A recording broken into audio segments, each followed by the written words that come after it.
Welcome to the welcome to the media central here. Another shitty live stream for you. Yeah, we're outside the 72nd District Court, waiting for the preliminary exam to happen with Welcome to this World Media, and just give you a little rundown of what's happened back on January 6th in Marine City. There was some YouTubers that were exercising their First Amendment right outside of business, doing what they call window shopping. And things got a little out of control, and an individual was pepper sprayed. And subsequently after that, Ian Pfister from Welcome to this World Media was charged with spraying a chemical device. It's a felony. I gotta get inside here real quick. We got Welcome to this World Media out here. We got Pam Cam out here. We got Michigan Constitutional Crusader on scene here. We also have what's his name? That channel. Oh, good Lord. True North Transparency. He's here as well. And I don't have much time, so I'll keep it short. Just giving you an idea that Welcome to this World is facing a high court misdemeanor, which is, considered a felony. And it's got a 2-year term of imprisonment. And Mr. Pfister has been informed as well as that he may receive the habitual offender status, which would increase the penalties up to, I believe, 3 years.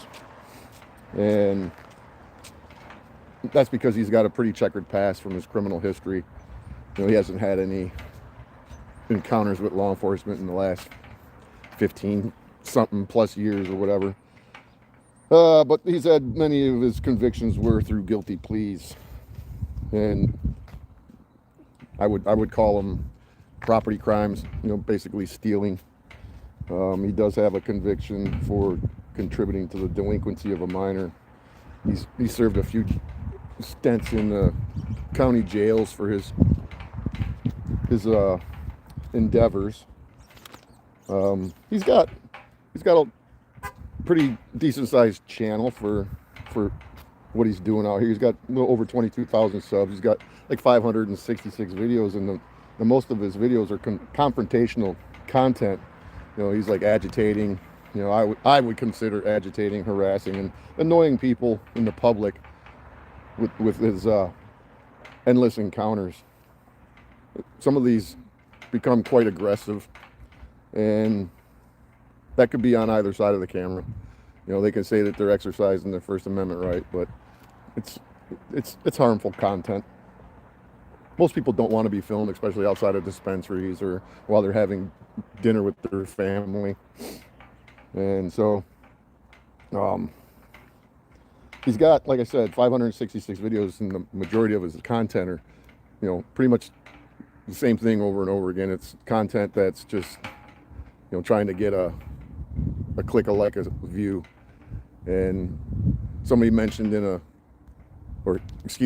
Ian mentioned in one of his videos that people want him to do other type of content, like focus on the government. And he admits in his response that nobody wants to watch that type of content. And so it's all about the clicks, likes, and views. We know that. And then he's got his wife that does what she does, kind of like similar content to him. She's got over 7,000 subscribers and about 60 something videos, and the majority of her videos are similar to her husband's, with the old catchy thumbnails, the Karens, the Darrens, the hey, watch this, the shock factor.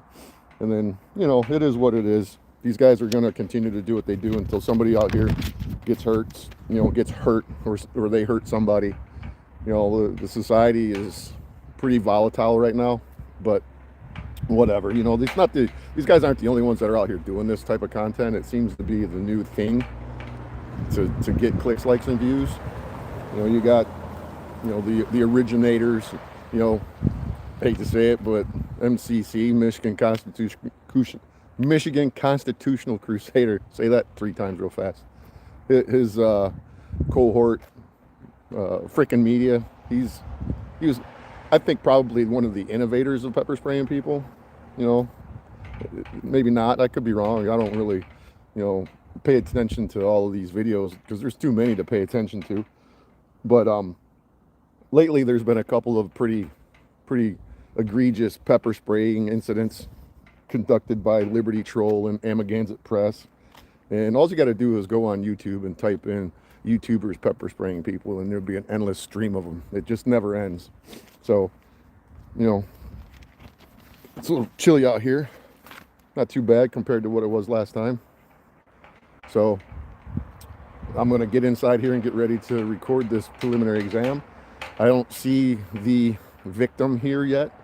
I couldn't be certain. Maybe he shaved his beard off. I don't know. I don't think I've seen him here yet. And the only possible avenue for saving grace and having this at least postponed, maybe not dismissed yet, is that if the victim doesn't show up to testify or to state what he experienced outside of his business. So that may be the only saving grace that Welcome to This World Media receives, because here in St. Clair County, they're pretty ruthless and they're going to pursue these charges. And I would imagine that if he takes this to trial, he's probably going to lose.